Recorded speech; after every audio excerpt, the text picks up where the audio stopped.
الحمد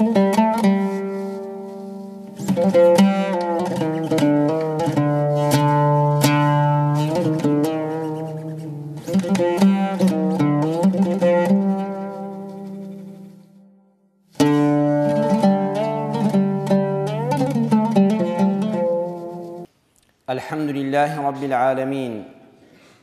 والصلاة والسلام على سيدنا وحبيبنا محمد وعلى آله وأصحابه أجمعين إمان داران وخواناساني بريس وتاري أم جمعيشمان تواوكري زنجير باسكمان لبابتي هاو سرگيريوا لبابتي بيكيناني خيزانو هاو سرگيري وخيزانيكي سركوتووا كرجيانيكي راستقين وجوان لەم سەرزەویەدا پێکبێن و پاشانیش لە بەهەشتی خوای پەروەردگاردا کۆ ببنەوە. ئیسلامی ئێمە هەروەکو مزگەوتە و جومعە و جەماعەت و نوێژ و ڕۆژووە، ئیسلامی ئێمە باسی خێزانە، باسی دەوڵەتە، باسی مافی نەتەوەیە. پێغەمبەری خوا صلی الله علیه وسلم لە فەرمودەکانیدا هەموو ئەمانەی بەیەکەوە کۆ کردوتەوە. دەچینە خزمەت فەرمودەیەکی پێغەمبەری خوا صلی الله علیه وسلم. خۆشەویستمان دەفەرمێ ثلاثة حق على الله عونهم، سێ کەس هەن پەروەردگار بە لوتف و گەورەیی خۆی پێویستی کردووە لەسەر خۆی کە یارمەتیان بدا و هاوکاریان بێ. ئەم سێ کەسە دڵنیابن کە خوا پشتیوانیان لێ دەکا، وعدی بەڵێنی خوایە پشتیوانی لە سێ کەس دەکا. هەر کەسێ ئەم سێ سیفەتەی تێدا بێ دڵنیا بێ مەعیەتی خوا و پشتیوانی خوای پەروەردگاری لەگەڵا. یەکەمیان المجاهد في سبيل الله، ئەو کەسەی لە پێناوی خوادا تێدەکۆشێ. جا مجاهدی في سبيل الله بە کەسێک ناوترێ خەڵکی سەر ببڕێ. المجاهد في سبيل الله ئەو کەسەیە کە کەسێک لە مردن ڕزگار دەکا. بە هەر شێوازێک تۆ گیانی کەسێک لە مردن ڕزگارکەی، وەڵڵی ئەوە في سبيل اللهە. ئەو کەسانی خزمەتی قورئانی پیرۆز دەکەن، ئەو قورئانە بە جوانی و بە نەرمی بۆ خەڵک شی دەکەنەوانە و تێی دەگەێن و خەڵکی بە قورئان پەروەردە دەکەن. ئەوانە خوا پشتیوانیانە چونکە لەسەر ڕێبازی خوان. ئەو کەسانی کە خاوەنی بەزەین و دەخسی بەخشندەیان هەیە بۆ منداڵانی نازداری بێباوەک، بۆ ئافرەتانێک کە لەسەر کۆمەڵک منداڵی یەتیم و بێباوەک دانیشتون و بەڕووسوری بە خێویان دەکەن. حەز بە هاوکاری منداڵانی بێباوەک و ئافرەتانی هەتی و بار دەکا. ئەو کەسانە خوا پشتیوانیان دەکا، وعدی خۆیەتی، چونکە ئەوانە مجاهدی فی سەبیل الله. هەر کەسێک ڕێگەی خێر نیشانی خەڵکدا، هەر کەسێک ئازادی نیشانی مرۆڤایەتیدا و لە کۆیلایەتی ڕزگاری بکە، ئەوە مجاهدی فی سەبیل اللهە و پشتیوانی خۆی بۆ مسۆگەرە. دووەمیان المکاتب الذي يريد الأداء، ئەو کەسەی کەوا کۆیلە بووە زمانی خۆی هەتا سەرەتای ئیسلامیش بەڕێزان خەڵکانێک هەبوون لە ئازادی مرۆڤ بوون دابڕێنرابوون. دوو لە ڕووتان و ماڵی خوا وەکو ئاژەڵ کڕین و فرۆشتنیان پێوە دەکرا. جا هەیان بوو بە خاوەنەکەی دەیگوت گەورەکەم سەی دەکەم، توخوا ڕێگەم بدە با لەسەر بڕێک پارە ڕێککەوین، ئەوەندە پارە پەیدا دەکەم و دەدەمێ بەس ئازاد بم، بەس لەم کۆیلەتی ڕزگارم بێ وەکو ئینسانێکی سەربەخۆ ئازاد بژیم. ئەویش هەیان بوو دەیگوت ڕازیم، دەی خوا دەکات و ئەوەندە پارەم بۆ دێنی، بڕۆ لە دوای ئەو پارەیەوە ئازاد بە. ئەم ئینسانش تێدەکۆشا، شەو ڕۆژی دەخستە سەریەک، ماندووبوونی دەکێشا، شەو نوخنی دەکێشا لە پێناوی ئەوەدا ئازادانە بژی، لە کۆیلێتی ڕزگاری بێ. پێغەمبەر صلی الله علیه وسلم فەرمووی خوا حەقی کردووە لەسەر خۆی، پێویستی کردووە لەسەر خۆی یارمەتی ئەو کەسەش دەدا کە دەیەوێت لە کۆیلەتی خۆی ڕزگارکە. بۆیە هەموو ئەوانەی کە دەڵێن ئیسلام کۆیلایەتی هێناوە بە پێچەوانەوە حاڵی بوون. خوا بۆ خۆی بە ذاتی خۆی سبحانه وتعالى پشتیوان و هاوکاری ئەو کەسەیە کەوا تەوقی کۆیلایەتی لە گەردنیادا دەڕندرێ. جا ئەمە بۆ ئینسانێک خواوا بێ. ئەی ئەگەر میلەتێک بەڕێزان بیەوێ لە کۆیلایەتی ڕزگاری بێ، ئەگەر نەتەوەیەکی گەورە لە نیشتیمانی خۆیدا بیەوێ ژێر دەستەی خەڵکی نەبێ، ئاڵای خۆی سەرشەکاوە بێ، واللهی دڵنیابن خوا پشتیوانی لێ دەکا. ئێمە وەکو میلەتی کوردی موسڵمان بە درێژایی مێژوو خراپەمان بۆ خۆمان هەبووە، بەڵام خراپەمان بۆ گەل و نەتەوەکانی تر نەبووە. هەمیشە ئێمە خاکمان داگیر کراوە، نەچون خاچی خەڵکی داگیرکەین. بە پێچەوانەوە لەژێر ئاڵای ئیسلامدا سەدان سەرکردەی وەکو سەلاح الدینی ئەیوبیمان هەبووە کە خاشی داگیرکراوی گەلانیشی گێڕاوەتەوە نەک نەچووە خاشی خەڵکی داگیرکە. ئێمە بە درێژایی مێژوو دەسووتێندرین، ئێمە بە درێژایی مێژوو وەکو گەلی کورد لە مەتبەخ و ماڵی خۆماندا وەکو سوالکەر تەماشا دەکرین. آخر بیانە بەرچاوت لە ماڵی خۆتە لە مەتبەخی خۆتدا بە کاسبی و نانی خۆت خەڵک خێرت پێ بکە و نانت بداتێ. ئێمە خۆمان دەچین حرەسیاتی بەردەرگای ئەو دزانە دەگرین کە هاتوون شەو ماوەکەمان تاڵانکەن. شەڕی ئەو کەسانە دەکەین بۆ ئەوەی ئەوان بژین ئەو لەولاوە تۆ لەسەر ئەو خۆت بە کوژ دەدەی ئەو لەولاوە دێ دەڵا مافی هەڵکردنی ئاڵایەکی شن نییە لە خاشی خۆتدا و لە شاری خۆتدا. بەڕاستی ئێمە وەکو کورد ئیسلامەتیەکەمان ڕەسەناتی باب و باپیرانمان فێری ئەوەی کردوین ڕقمان لە هیچ نەتەوەیەکی تر نییە. عەرەبێکی بەڕێز، فارسێکی بەڕێز، تورکمانێکی بەڕێز هاونیشتیمانیە، ئینسانە، موسڵمانە، پێویستی بە یارمەتی هەیە یارمەتی ئەدەین، میوانداریمان دەکا میوانداری دەکەین. ئەمانە هەر زۆر شتێکی جوانن، بەڵام حەقی خۆشێتی ئەو برا موسڵمانانەشمان لە دینی خوا حاڵی بن ئێمەش گەلوونەتەوەین. ئێمەش ئینسانین، لە ماڵی خۆتدا لە خاشی خۆتدا لە نەوتی خۆتدا خەڵک خێرت پێ نەکا، لە ماڵی خۆتدا ڕێگەی هەڵکردنی ئاڵای نیشتیمانی خۆت لێ نەگرێ، پێ قەڵز نەبێ، ئەوە مافێکی نەتەوایەتی خۆمانە. شاعیری گەورەی کورد مامۆستا دکتۆر عەبدوڵڵا پەشێ و شعرێکی زۆر جوانی هەیە. بەڕێزان ئەم شعرەی لە کەیان نووسیوە؟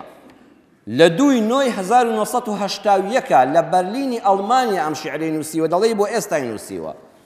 لە 2 نۆی 1970 دکتۆر عەبدوڵڵا پەشێ وتوێتی باسی گەلی کوردی کردو و نەهامەتیەکانمان، باسی ئەوانەی کردووە کە هەمیشە خۆیان دەخەڵەتێنن بە برایەتی کورد و عەرەب و بە برایەتی کورد و تورک و لە کاتێکە ئەو بە برایان نازانێ، لە کاتێکە خەڵکێک بێ ماچت کاتەوە ئەوەندە ساویلکە بی وا بزانی ماچت دەکات کەچی ئەو گازل لێ بگرێ ژەهر بکاتە ڕوومەتەوە. شاعیر دەفەرمێ سەدان ساڵە لە وێرانە ماڵی خۆمدا کت کە کۆرەی گۆشەی مطبەقی سوڵتانم، سەدان ساڵە حەوش و بەرەی خۆم واڵایە و لەبەر دەرگەی دزانی خۆم پاسەوانم، سەدان ساڵە ڕۆژێک دەبم بە مەیتەری والی بەغدا، ڕۆژێک لە تاران کوتاڵم، ڕۆژێک لیفکەم پشتی ژنی سوڵتان دەشۆم، ڕۆژێک گەسکم شام دەماڵم، سەدان ساڵە وەکو چنگێک دانەوێڵە ئاشی مێژوو فڕەیداوم، هەر چوار دەورم شارۆچکەیە و مێرولە دەمیان تێناوم، سەدان ساڵە کاسەی سەرم منارەیە چێ بێ دەنگی تیا هەڵدەبڕێ، سەدان ساڵە نیشتیمانم نێرگەلەیە چێ بێ بەدەمیەوە دەگرێ، سەدان ساڵە لەبەر دەرگەی تەشیەی جیهان جووتێک سۆڵی پینە پینەم چێ لە پێم کا بۆ ئەو دەشێم، سەدان ساڵە دوای تڵیشێک فڕێ دەدرێم، سەدان ساڵە دوای پینەیەک لە پێ دەکرێم، من پشتێکی بریندارم لە قامچی خۆم ڕاپەڕیوم، من پشتێکی بریندارم لە قامچی خۆم ڕاپەڕیوم، من لافاوێکی لاسارم لەو کەنارانە هەڵساوم کە تەنگیان پێ هەڵچنیوم، نانیشمەوە نانومەوە بێ ئارامم، ئارامی من چرایەک بوو ڕەشەبای دەورم خوێنی ڕشت، بێبەزەییم بەزەیی من زەریایەک بوو بینیان پێوەنا و هەڵیان مەشت. شاعیر لێرەدا وشەیەک بەکاردێنێ من بەرلێبوردنەوە دەبێ بیپەڕێنم لەبەر حورمەتی مینبەر و مزگەوت، ئەڵێ ئاوان ئەوانەی پێم دەڵێن دان و مێرو برای یەکن، خوێن و زەرو برای یەکن، ماسی و چنگاڵ مشک و جەواڵ دەست و چزوو برای یەکن، پەت و گەردن گوێزان و مو برای یەکن، وەرن خەڵکە لە نێچیر و زام بپرسن، بڵێن توخوا خەنجەر هەیە زامتی مارکە، ڕاوچی هەیە نێچیر نەخوا، دە خەڵکە لە کا بپرسن قەت ئاگری ساردی دیوە، لە هێلانەی مەل بپرسن بەنیازی ماچ قەت ماردەمی تێژەنیوە، دە لە داربەڕوو بپرسن تەوری دیوە داربڕ نەبێ، دە لە کەرێکیش بپرسن گورجی دیوە کەردڕ نەبێ، ئاوان ئەوانەی پێم دەڵێن ماری شیرین ژاریش هەیە تەوری برای داریش هەیە، وەڵا مەگە کۆمەڵە سەرکردەی گەمژەی میلەتی کورد بن وابزان ئەو میلەتانی کە بە برامان دەزانن، قەت مار بۆ ماچکردن ناچێتە هێلانەکەتەوە، هەر هەلی بۆ هەڵکەوت بەچکەکانت دەخوا. بۆ سەربەخۆییمان چەندی ماوە تۆ بڵێ چەندێش کە ئەم میلەتەی کورددا دەوڵەتێکی سەربەخۆی هەبێ ئەوە دەکەوێتە سەر خۆمان ئەوە ئێمە خۆمان چەند هەنگاومان بۆ ناوە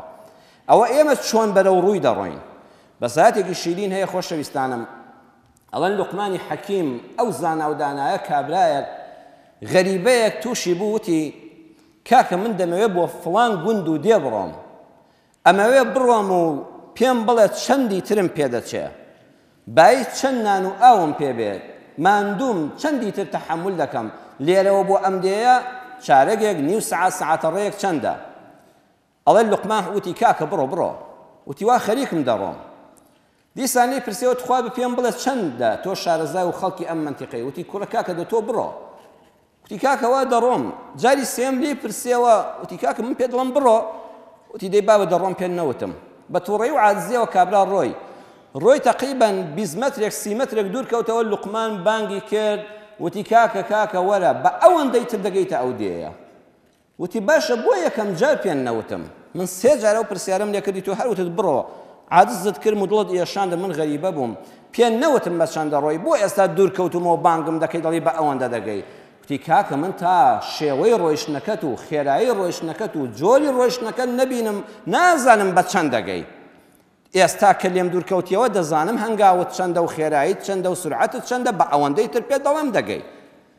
ئێمەش خۆمانین کە بڕیار دەدەین بە چەندی تر نەتەوەیەکی سەربەخۆین و ئاڵای سەربەخۆی خۆمان لە وڵاتاندا دەشەکێتەوە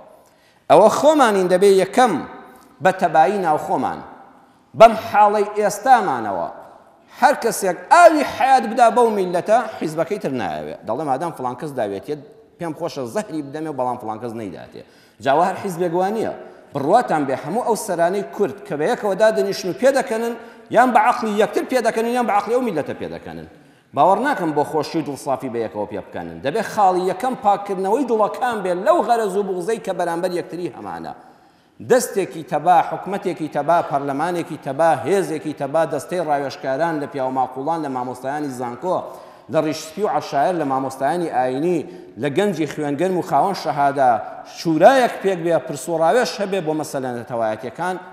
لابردنی مۆرکی ڕەشی حیزبایەتی لەسەر فکری نەتەوەیی ئەوە چەندە خۆمان ئەوە دەبێت خۆمان هەڵی بشێرینەوە خەڵک خێرت پێ ناکە بە پێچەوانەوە دوژمنانمان خواخوایانە ئێمە ناکۆک بین بۆ ئەوەی هەمیشە ئەوا ژێرباری ئەوان بین دووەمیان زمانی کوردیمان ئێستا ئێمە لەم پایتەختی هەرێمەدا ڕۆژانە من ئەگەر لێرە بم لەم هەولێرەدا سرم سۆر دەمێنێت تۆ لە پایتەختی هەرێمی کوردستانی خۆتدا نیوەی وشەکان میلەتەکەت بە عەرەبی بەکاری دێنێ ئەچێ پێشەنگایەکی نێودەوڵەتیەوە هەر کوردە و بە کابرا دەوڵەت تەخفیزات چەندە نازانم بڵێ داشکاندن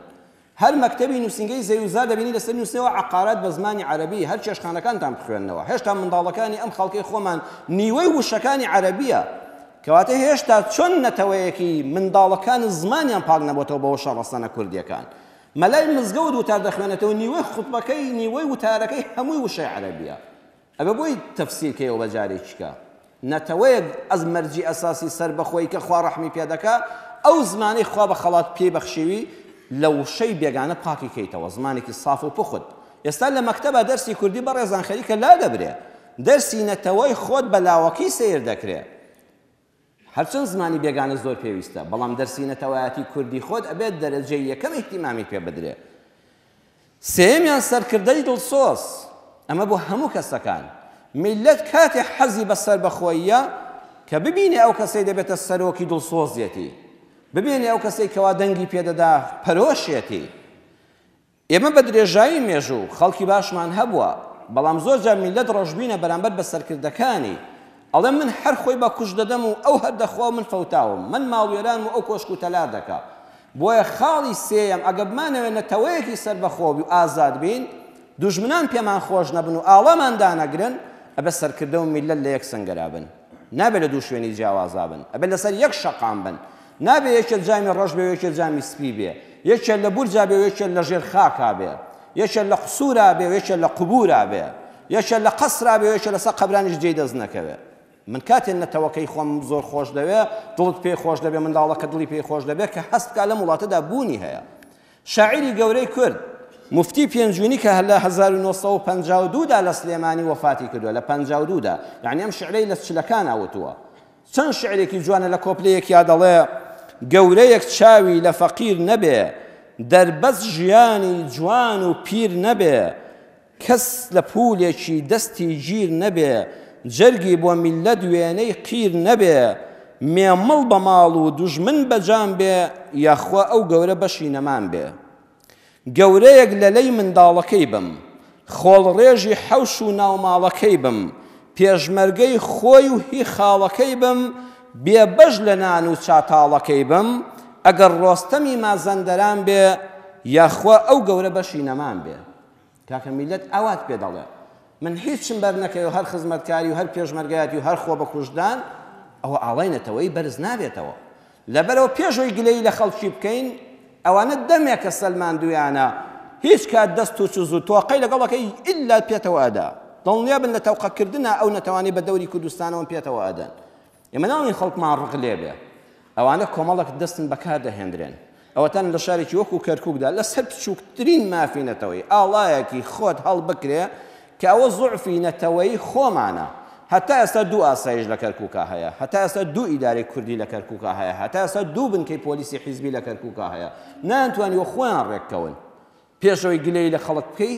ئەبێت لۆمەی خۆت بکەی لومو ئەنفوسەکم ئیسلامی ئەمە فێری ئەومان دەکا پێش لۆمەکردنی خەڵک لۆمەی خۆت بکە خوا سەرفرازت دەکا بۆیە خاڵی دووەم پێغەمبەر صلی الله علیه و سلم فەرمووی هەر کەسێک بیەوێ لە کۆیلایەتی و ژێردەستەی خۆی ڕزگارکە دڵنیا بێ خوای پەروەردگار پشتیوانی لێ دەکا سێیەم خاڵ والناكح الذي يريد العفاف کە ئەمە کڕۆکی وتار و زنجیرەکەمانە هەر گەنجێک لە کوڕ و لە کچ هاو سەرگیری بکە بەڵام یوریدو ئەها یوریدو فعلی مضارعە یعنی ئەو وەختی هاو سەرگیریەکە دەکات دوای هاو سەرگیریەکەش یەک نێتی هەبێ العفافە پاک داوێنی بە ئەخلاقی ڕەوشت بەرزی بڵێ خوایە دەمەوێت لەم ڕێگایەوە گەنجم ئارەزووی جنسیم هەیە گەیشتۆتە چڵەپۆپە لە تەمەنما خوایە تووشی لاڕێ لەبوون نەبم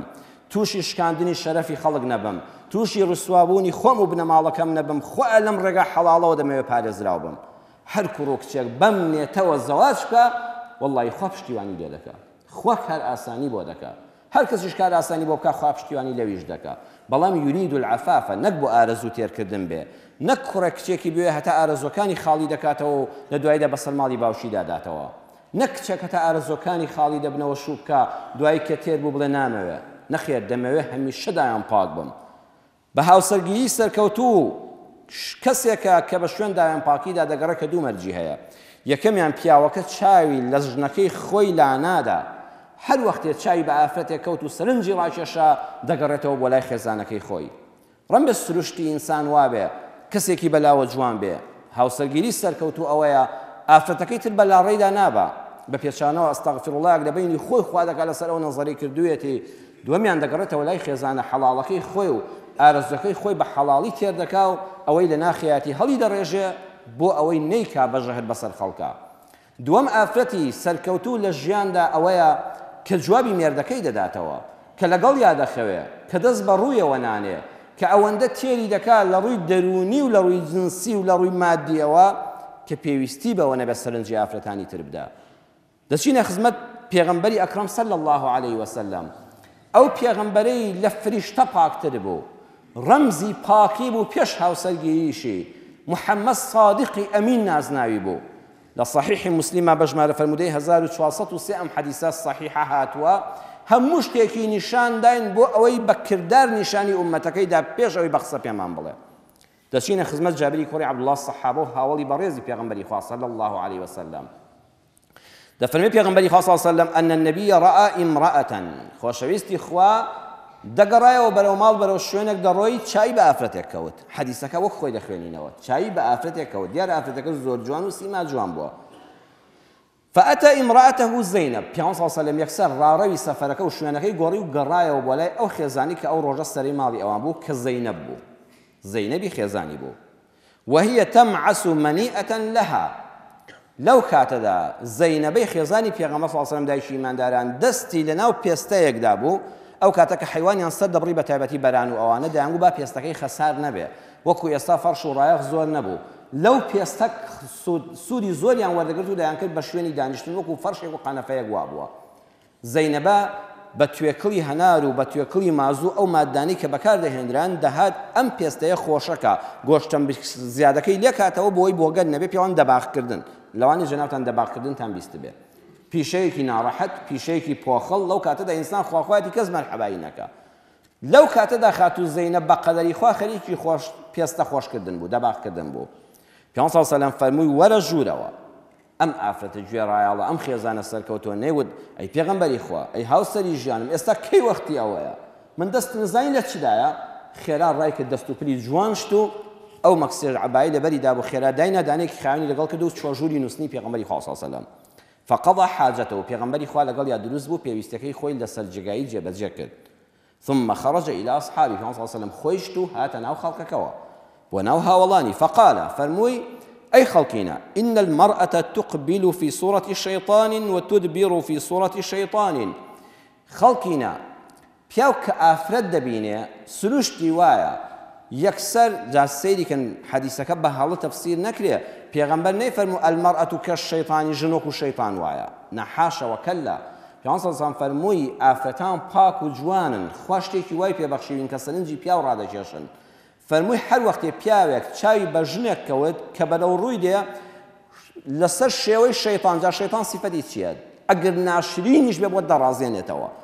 وا بۆت دەڕازێنێتەوە کە سەرنجت ڕاکێشێ فەرمووی کە ئافرەت پشتیشت پێ دەکات لە پشتیشەوە شەیطان دەیڕازێنێتەوە بۆت بۆی سەرنجی دەوی نەزەرێکی لێ بکەیت ناشرینترین ئافرەت لە سیمادا سەرنجی پیا و ئیلا بەلای خۆیدا ڕادەکێشێ فەرمووی ئەگەر کەسێک لە ئێوە ئەمەی لێ ڕوودا فإذا أبصر أحدكم امرأة أجا كسيق ليه وآفرتك بيني فليأتي أهله با بقرته ولا خزانك خوي بشت لا حلالك خوي لقال يا جود به